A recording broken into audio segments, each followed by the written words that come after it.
The day Calla got her promotion, I watched everyone pretend like it was a full-blown coronation. I stood in her mother's perfect backyard, surrounded by catered trays and floral arrangements, thinking about the contract I'd just signed that morning, the biggest supply deal Verdant Forum had ever touched. But nobody mentioned that. Nobody clinked a glass for that. All anyone wanted to talk about was how Calla was finally going to be a director. My name's Merrick Slade. I'm 58 now, but back then I was 38, running Verdant Forum from a warehouse out in an industrial stretch near Columbus, Ohio. We built eco-friendly interior panels, clean specs, tight timelines, no marketing fluff, just product that showed up on time and passed every test.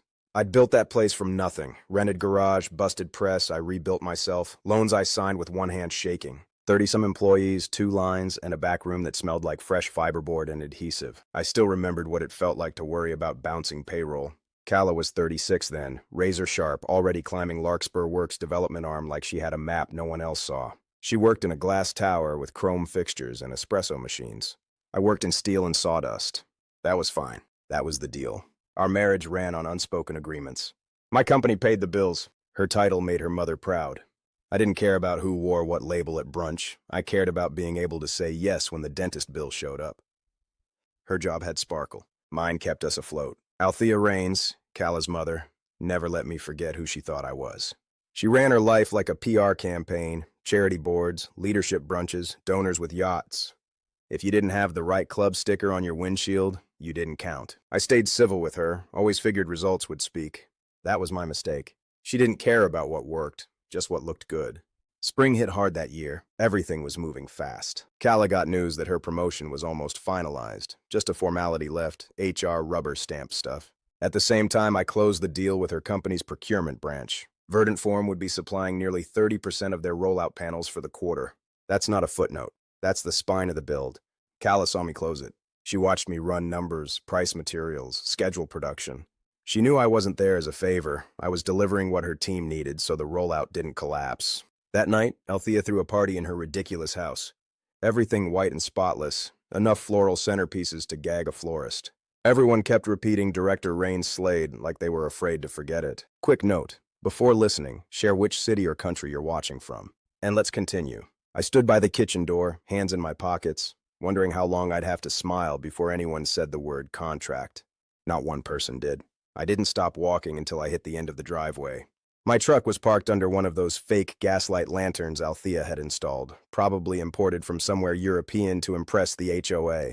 I tossed my overnight bag into the cab, climbed in, and shut the door harder than I needed to. Through the windshield, I could still see people inside, milling around with wine glasses, acting like that whole ambush was just part of the evening's entertainment. I could still hear Althea's voice echoing out the front door, dramatic and smooth like a soap opera villain who believed her own lines. I didn't cry. I didn't sit there frozen. I turned the key, backed out slow, and pulled away like I was leaving a business dinner I didn't care to finish. But inside, my chest felt like it was filled with cement. I drove back to the factory. I kept the radio off. I didn't call anyone. The silence gave my brain too much room to replay it all. Her voice, her face, those signed papers already printed like this was all scheduled ahead of time. At the red light on Route 61, I looked down and realized my hands were shaking. Not from sadness, more like disbelief. Calla didn't even blink. She'd watched me haul her company into the black and decided I was bad optics. Not a man, not a partner, just a vendor with a contract and a name that didn't fit her mother's dinner parties. Back at Verdant Forum, the security lights were buzzing, and the big roll-up doors cast long shadows across the lot. I let myself in, dropped my bag in the break room, and just walked the floor like I always did. Press 1 was still warm. The crews had finished second shift less than an hour ago. Everything smelled like glue, dust, and metal. That smell grounded me. I grabbed a bottle of water from the fridge and sat on the couch in my office. I didn't plan to sleep, but I knew I wasn't going home, wherever home even was now. My phone buzzed. 3 missed calls from a blocked number and 1 text from Calla. Please don't make this harder than it has to be. No punctuation. No explanation. I deleted it. No reply. The next morning, I woke up to the sound of forklifts outside. The crew was already moving like usual. Clock-ins, radio chatter, morning checks. My life was upended, but payroll still had to run and shipments still had to leave. That steadiness kept me upright. At 7:30 sharp, I dialed Jude Merritt, my attorney. When he picked up, I didn't ramble. I gave him the situation in bullet points. She had divorce papers drawn up. Served them mid-party. She'd already signed. I acknowledged service and kept the paperwork untouched for you. No drama. But here's the thing. Verdant Form is locked in a supply deal with Larkspur, and I'm not about to let them rewrite the narrative. Jude asked one question. Are they going to try and claim you're retaliating? Probably. Especially when I stop shipment on anything not fully prepaid and compliant. We're going to do it clean, but we're not doing it soft. Then we document everything, he said. Start pulling files. That's when I knew this wasn't over. It was just the end of the stage performance. And now it was my turn to run the lights. I didn't bother going home. That couch in my office had seen worse nights, and I dropped onto it fully dressed, boots still on, one arm over my eyes like that would shut my brain off. It didn't. I slept in short bursts, waking up every time my phone buzzed or a truck shifted outside. By sunrise, the place was already in motion, steady and indifferent. My personal life had just been cut in half, and the work out there didn't even pause. I got up, splashed water on my face in the break room sink, and went straight to my office. Coffee first, then work. That's how I kept control. I called Jude again, this time with a sharper plan. We're not canceling anything, I told him. We're tightening it. Every clause, every condition. He didn't hesitate. Then we issue a formal pause under material risk and conflict provisions. Clean language. No emotion. Good, I said. Make it boring enough that it scares the right people. By mid-morning, the notice went out. It didn't accuse anyone. It didn't raise its voice. It just stated that Verdant Form was pausing new releases pending compliance and payment review. On paper, it looked routine. In reality, it put a choke point right where they needed flow.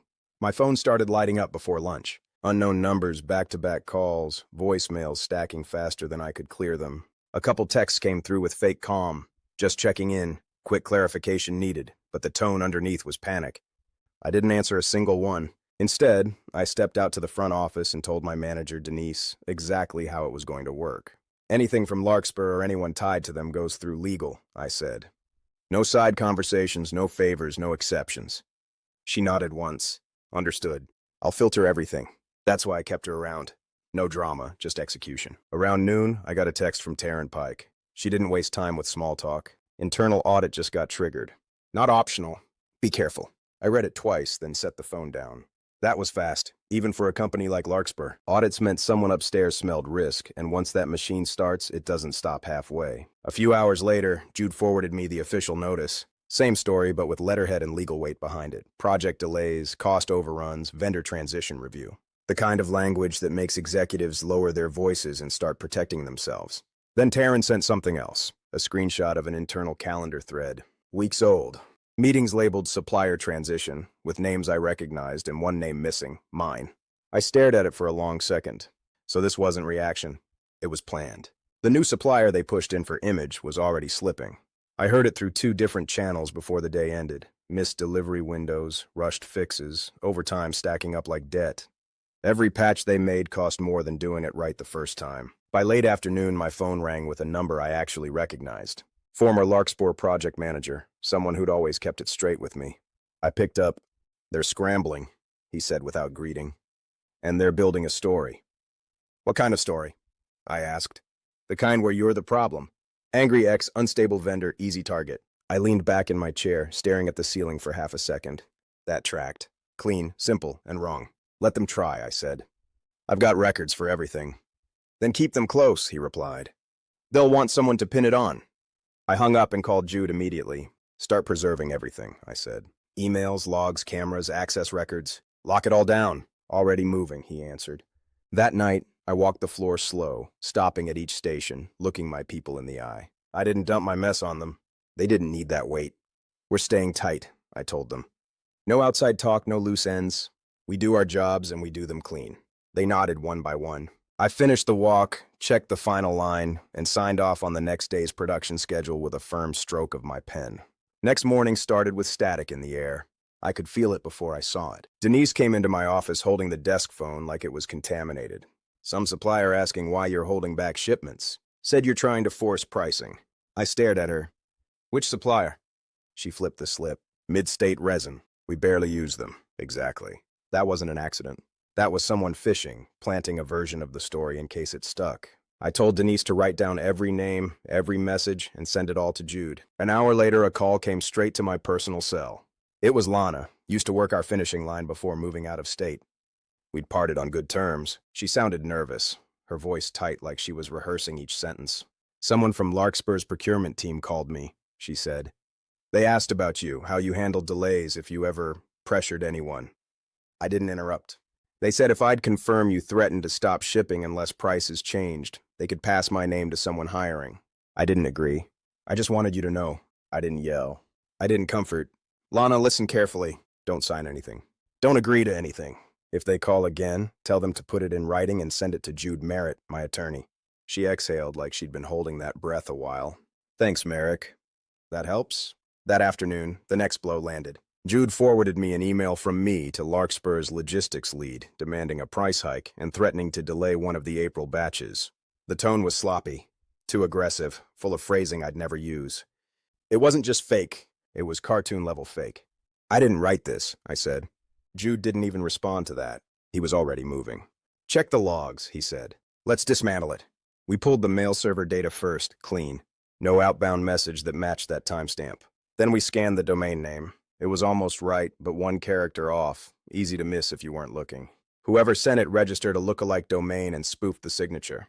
Then came the IP trace. The message came from an address we didn't own. The timestamp hit dead in the middle of a planning meeting I'd been in, on camera, with audio. We downloaded the footage, plus badge swipes, agenda files, and even the whiteboard notes from that meeting. Jude started assembling the full chain. Straight, boring, and bulletproof, he said. That's how you win this. I sent a quiet message to Taryn. Any sign of internal vendor moves before all this? She replied within minutes, give me a day. The next morning, she sent 5 words. Quentin Harlow's name keeps surfacing. That clicked. Quentin, the same guy who always acted like awarding us a contract was some personal favor. Larkspur's fixer, mid-40s, expensive suit, never made eye contact too long. I told Jude, he's the link. Start the record. Jude filed a formal impersonation and defamation risk notice. No threats. Just clean legal language with attachments that spoke louder than anything I could say out loud. That night, I stood in the empty break room with the lights off, staring out the window toward the loading bay. I didn't feel rage. I felt insulted. They weren't just cutting me out. They were trying to poison the one thing I actually earned. I flipped the lights back on and walked straight to the server room. I was reviewing order fulfillment reports when Taryn's follow-up hit my inbox. No greeting, just an attachment and a line that read, compare with packet copy. The file was a vendor risk memo, her team's original draft from earlier in the quarter. Red flags were everywhere. Prior delivery penalties, material inconsistencies, late certs. Problem was, I'd seen the official version. That critical paragraph? Gone. I forwarded it to Jude without delay. Someone's sanitizing paper, I wrote. He got legal access to the full approval packet through formal request, and sure enough, that exact paragraph, about schedule risk and vendor penalties, was sliced clean. Neat enough to look like formatting. Ugly enough to scream intent. They didn't want decision-makers reading this, Jude said, flipping through the pages. That would have been enough to show bad faith. But that wasn't the only twist. A day later, someone sent me a meeting summary. No name, just the doc like they didn't want to be connected. It detailed a discussion between Kala and a holding group contact. In it, she'd casually reassured them they'd have priority access to verdant form capacity and more influence on pricing once she stepped into the director seat. That was never her call to make. Not then, not ever. She didn't own verdant form. She didn't speak for it. But that comment explained the setup. If she'd promised access, they had to make me look like a roadblock, then remove the roadblock. I didn't call her. I didn't yell. I just added it to the folder. 2 days after that, Jude got a message from a name we didn't recognize, Beckett Shaw. He said he used to be quality control at the new supplier. Said he had something we'd want to hear but wanted to meet off record. We picked a diner down the road from my warehouse. Quiet, old school, where the waitress calls you Han and nobody brings a laptop. Beckett walked in looking like he hadn't slept in 2 days, dark under his eyes, hair sticking up like stress had worked it loose. He didn't waste time. The new supplier you were swapped out for? They've got history. Late orders, sloppy reports, fines backdated to look clean. I was on the inside for 2 years. They shouldn't be in rotation. Then why are they? I asked. He rubbed his face. Because someone at Larkspur clears the tracks for them. Not with bribes, just silence. Quiet approval, file edits, looking the other way. He showed Jude a string of messages forwarded from a project liaison. Lines like, file is approved. Don't worry about signatures. Follow instructions. That's how fraud works now, through informal tone and plausible deniability. Then he dropped the last piece. Soren Whitlock? He's not some heir. He's a sales face, a plant. His job's to make the switch look like prestige, not risk. Beckett paused. They knew you weren't controllable, so they tried to make it look like you were gone. I thanked him for showing up, bought his coffee, and told him to go dark unless Jude needed follow-up. No media, no leaks. We weren't playing this through drama. Later that night, Jude received a file from someone on Kala's side of the family. No subject line, just a short video. In it, Althea was standing in her kitchen, holding a wine glass, saying the words clear as day. "If you don't leave him now, you'll ruin everything. He's not the right match." Jude watched it twice, then looked at me. "This doesn't fix things," he said, "but it explains the timeline." I nodded once. Then I picked up the memo packet and added the redacted page back in. We walked through the glass doors of Larkspur's downtown tower just before 9. Jude carried the binder, organized, tabbed, color-coded. I carried nothing but myself, and the calm that comes when you've got the facts lined up in order. At the reception desk, the woman scanned our names and handed us 2 black guest badges. She didn't smile. Nobody in that lobby smiled. Upstairs, the floor was quiet in that thick way corporate spaces get when someone's scared of making noise. The meeting room was long, sleek, and cold. Frosted windows, polished table, 10 chairs already filled. Nolan Finch stood at the front like he was running a courtroom. Late 40s, maybe early 50s, navy blazer, voice like steel wrapped in protocol. He looked straight at me. "Mr. Slade, thank you for attending. You're listed as a key former supplier in this case review." Just that phrasing, former supplier, told me what they were thinking. They weren't sure if I was a victim or a problem. I gave a small nod. "I'm here to make the record clean." Nolan didn't waste time. He tapped a remote, and the big screen lit up with a timeline. Contract proposal, risk review, vendor approval, delivery issues, rising costs. Red boxes stacked around the last 3 entries. Kala sat halfway down the table, arms tight, posture stiff like she was bracing for waves. She glanced at me once, quick and sharp, then kept her eyes on Nolan like I didn't exist. 2 seats from her, Quentin Harlow leaned back like he was on break. Calm, silent, hands folded. That smug quiet he wore told me everything I needed. He thought he'd stay clean. Nolan cleared his throat. "Let's begin with the forged communication." Jude opened the binder and walked them through the evidence. Headers, logs, domain trace, timestamp mismatch, camera footage. Then I stood. I didn't try to win anyone over. 1-letter domain difference. Email IP not ours. At the time it was sent, I was in a recorded planning meeting. Audio, video, badge scan, full documentation. Nolan didn't blink. "Confirmed." That word changed the air in the room. A forged email wasn't a mistake. It was intent. Next came the vendor risk memo. Nolan displayed 2 versions, original on the left, final on the right. The missing paragraph, the one that warned about late penalties and prior delivery violations, was black and white on the screen. "Who handled document assembly?" Nolan asked. Quentin leaned forward like it was a casual update. I believe that was a formatting issue. Maybe someone trimmed it for clarity. Nolan's eyes didn't move. "We'll need edit logs and access records from your department. Please coordinate that with IT." Quentin hesitated, barely half a second, but I caught the shift in his jaw, the clench that only shows when someone realizes they're being watched from the right angle. Nolan turned back to the screen. "We'll also be mapping conflict of interest connections tied to vendor selection." Someone knocked on the door mid-sentence. A staffer leaned in, whispered to Nolan, and handed over a written note. He glanced at it, nodded, and handed it off to his assistant without a word. Later, I found out what it said. Althea had shown up at the lobby downstairs demanding to speak as family.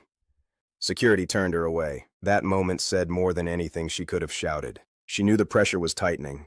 Nolan wrapped the meeting in under an hour. Final action items: expand investigation scope, preserve all related devices, authenticate all email activity, and begin conflict review. Nobody made eye contact on the way out. That room had gone from performance to evidence, and every person in it knew it. Outside the tower, Jude adjusted his cuff and said quiet, "They're not just doing cleanup anymore. They're prepping for legal fire." I looked up at the glass, then walked to the curb. They started the flood. Now they can swim in it. Word didn't spread fast. It seeped out, then traveled in quiet waves. The first signs came in emails. Phrases like reassessing procurement roles and in light of recent documentation. People who'd once CC'd each other like they were in a club started dropping off threads. One guy from Larkspur's finance group called Jude directly just to ask, "Where do you think this is going?" That told me exactly where it already was. Jude kept it tight. Every summary he gave was stripped of emotion. Nolan's pulling edit logs. Approval timestamps don't line up. Signatures came through when the signers weren't even online. "So forged?" I asked. He nodded. "At minimum, unauthorized use of credentials." Quentin's diagram came next. Conflict of interest mapping laid out like an anatomy chart. One of his cousins held a stake in the replacement vendor. Not enough to ring alarms outright, but enough that it demanded disclosure. which never happened. Then Soren Whitlock disappeared like he'd been scrubbed. No announcement, no memo, just silence. Taryn sent me a screenshot. His internal contact record showed as inactive. 2 days later, a compliance note referenced external liaison no longer assigned. That's corporate speak for pretend he never existed. Kala's grip slipped fast. One of the project managers who used to work under her called me off record. They froze her promotion, he said. Didn't announce it, just paused everything. How long? I asked. They're not saying. But around here, that's the same as no. She still had her badge, her title, but no decision power. That's how they do it, when they want you to step down without pushing you. Then Quentin tried to hit back. An edited audio clip surfaced, just one line of me saying, if you change suppliers, you own the risk. They pitched it like a threat. Jude got the full version in under 12 hours. In context, it wasn't a threat. It was a warning, delivered during a forecast meeting, backed by data. When the rest of the clip played out, it backfired hard. The people trying to spin it looked desperate. Nobody likes desperate. Then came the video, Althea standing in her kitchen telling Kala she'd ruin her life if she didn't leave me. What started as family manipulation was now corporate context. It showed pressure. It explained why certain decisions were made fast and messy. It gave everything else a timeline that made sense. That's when Larkspur's parent group brought in outside counsel. Not HR. Not PR. Real lawyers. Jude didn't celebrate. He just said, they're not worried about you. They're worried about subpoenas. Beckett, the former QC guy, gave a formal statement. He looked wrecked when he showed up, like someone who hadn't slept in weeks and didn't want his name on anything ever again. But he walked Jude through it, start to finish, the late orders, the fake compliance patches, the internal passes. His words matched the documents and logs. He wasn't exaggerating. He was done covering for people. Back at Verdant Forum, the fallout hit too. One of our suppliers called asking if the Larkspur contract had collapsed. A banker emailed Denise asking for updated client concentration details. I knew what that meant. Someone heard rumors and wanted to know how exposed we were. I brought the whole team in the next morning. No drama, no scare tactics. Nothing's breaking. We're fine. Our pipeline's stable, and we're moving forward. Nobody talks to outside parties about contracts. Everything goes through me or Denise. That calmed the room. Then I made a move that mattered. I sat down with a hospitality renovation firm I'd met at a trade event last year. They were redoing mid-range hotel interiors and needed consistent paneling, acoustic, sustainable, on spec. We talked numbers, real ones. I didn't chase revenge. I chased stability. Because I knew better now. When you let your whole business hang on one high-status client, you're not a supplier. You're a hostage. By Friday, the gossip had shifted. It wasn't messy divorce anymore. It was audit fallout, vendor fraud, edited documents. And that was the point. They couldn't shrink it back into personal drama. Not with the receipts laid out, black and white, line by line. The day after Soren's contact record went dark, the final divorce decree landed on my desk, stamped and ready for my signature. Jude scanned the envelope, nodded once, and slid it across. It's clean, he said. They had this locked down weeks ago. I signed without pause. No ceremony. No discussion. Just ink enclosure. I moved into a 2-bedroom rental 5 minutes from the warehouse. Old brick, basic furniture, laminate counters, no distractions. I wasn't interested in anything with history or sparkle. I needed space to think and a place to sleep without someone else's performance echoing off the walls. Kala sent 2 texts that week. First one said, let's keep this respectful. The second one tried to soften it. Can we talk privately? No pressure. I didn't reply to either. Jude handled all communication now.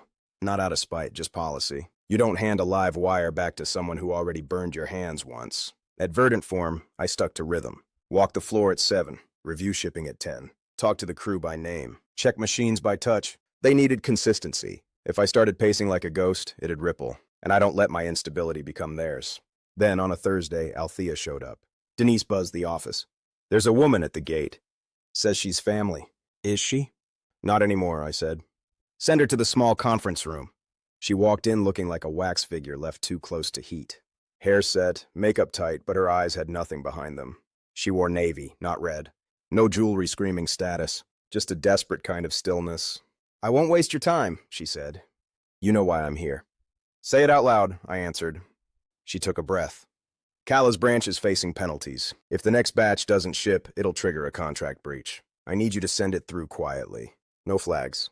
I looked her dead in the face. I don't do favors for people who staged my removal like a press release.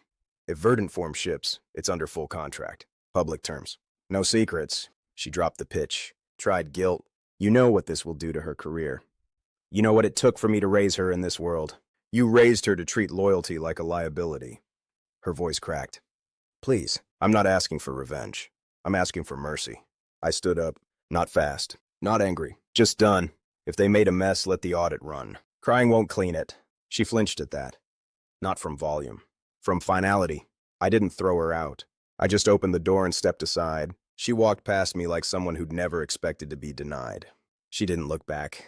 That same week, a regional hotel group reached out. Their project manager said they were revamping 36 mid-tier properties and needed eco-acoustic panels with a 6-week turnaround. Can you handle that volume? He asked. I already am, I said. We signed the following Monday. Quiet deal. No family name on the paperwork. No favors owed. 2 days later, my lead technician told me a recruiter had called him, dangling corporate contracts and stability. He asked if I'd match the offer. I'll do better, I told him. You want growth? I'll show you a path. He stayed. Not because of money. Because I didn't lie. Later that week, Jude forwarded me an internal memo.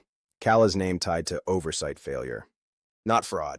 Just silence where there should have been action. That's what happens when you let the storm pass instead of planting your feet. The audit summary came through Jude, not gossip. A clean excerpt labeled for legal record under impersonation and reputational harm. That was the header, dry and heavy, just how I like it. The content spelled it out in perfect order. Redacted risk memo, signatures logged off hours, domain spoof confirmed, relative tie to the vendor, and falsified communications flagged. Quentin Harlow was referred to internal legal. No footnotes. No soft landings. Just the kind of language that says, you're not transferring departments, you're entering a different kind of file system. That's not office drama. That's the kind of thing that sticks with your name longer than any bonus check. Kala didn't crash. She calcified. The kind of slow fall where you still show up, but your badge doesn't unlock the doors you used to walk through without thinking. Her promotion remained pending, then on hold, then quietly reassigned. Her access to vendor approvals was removed entirely. The very chain she tried to control pulled back tight around her. Soren? Gone. No noise. No email. Just a 2-line update and a partner memo that said his assignment concluded. That was corporate speak for, delete his number and don't ask questions. Then came the part that actually mattered. A call from Larkspur's corporate parent, not the branch. Not a cousin of Althea's. Not Quentin trying to save face. This came from a sourcing director and a risk officer, actual decision makers. They said they'd reviewed the findings. Said Verdant Form's performance under scrutiny had been consistent, compliant, and verifiable. Then came the offer. They wanted us listed as a strategic supplier. I didn't act impressed. I didn't jump. I'm open, I said. But we don't do handshake trust anymore. You want my team's output. You respect the structure. We negotiated over 3 days. I pushed for better payment terms, firm response times on PO adjustments, and full transparency on risk review scheduling. I also added one condition that I wouldn't bend on. Any approvals, I told them, run through a clean channel. Not through anyone tied to the previous mess. I didn't say Kala's name. I didn't have to. They nodded like it was already expected. When I signed, I didn't feel like I'd climbed a ladder. I felt like I'd fixed the foundation under my own feet. Back at the factory, I walked the floor after lunch. Machines ran smooth. Crew moved with that steady confidence they'd always had when things made sense. Denise was at her desk with 3 clipboards, juggling next week's logistics like nothing had changed. Nobody clapped. Nobody made speeches. That was the point. After everything, the performance, the spin, the staged erasure, they needed my output to clean their own house. Not because of a last name. Because of records. Because of results. That day, I didn't call anyone. I didn't post anything. I just went back to my office, shut the door, and looked out over the floor for a solid minute. Somewhere in all that silence, I got my dignity back. And I didn't have to beg for it. 12 months later, we were running lean and sharp. Verdant Form added a second press line and reworked our QC flow to cut downtime by nearly 20%. Logistics moved smoother, and I didn't have to babysit shipments to know they'd land where they were supposed to. I didn't expand because I won anything. I expanded because I outlasted the noise. When you stick to the work, deadlines, accuracy, accountability, the market does what it always does. It finds the ones who don't flinch. Kala and I never spoke again outside what Jude forwarded. The papers were final. The accounts were split. Everything looked civil from the outside. But once you watch someone go silent while you're being erased in public, you stop believing in repair. I saw her once in a downtown lobby. I was early for a sourcing meeting, flipping through contract notes on my phone. She walked out of an elevator in a charcoal skirt suit, holding a coffee she hadn't sipped. She saw me, paused a second, then said, quiet, I didn't think it would go that far. I looked her in the eye and said, that's the problem. You didn't think. I wasn't angry. I didn't raise my voice. I just spoke it like a fact and went back to my notes. No heat. No second look. Althea never came near me again after the day she walked out of my conference room with nothing in her hands. Word got around, fast, the way it always does when influence turns radioactive. The same people who clapped at her fundraisers now acted like they didn't see her at all. Quentin's name showed up in one more memo Jude flagged, an internal litigation summary. I didn't read it. I told him only to notify me if it ever affected Verdant Form again. After that, I stopped tracking the wreckage. I'd done my part. I didn't need to sit and stare at the crash. Beckett got out. Took a quiet role at a smaller firm in Dayton and never looked back. He sent Jude a one-liner that said, "Thanks for doing it clean." That meant more than any trophy or handshake from a boardroom. That hotel renovation line? Solid. Steady work, reasonable volume, and no one trying to score political points off my lead times. It became a second leg of the business, nothing flashy, just durable. When people ask what happened, I don't launch into stories. I give it straight. Someone gambled image over integrity, papered over risk, and assumed no one would notice. But the truth always shows. It shows in logs and timestamps and who signed what and when.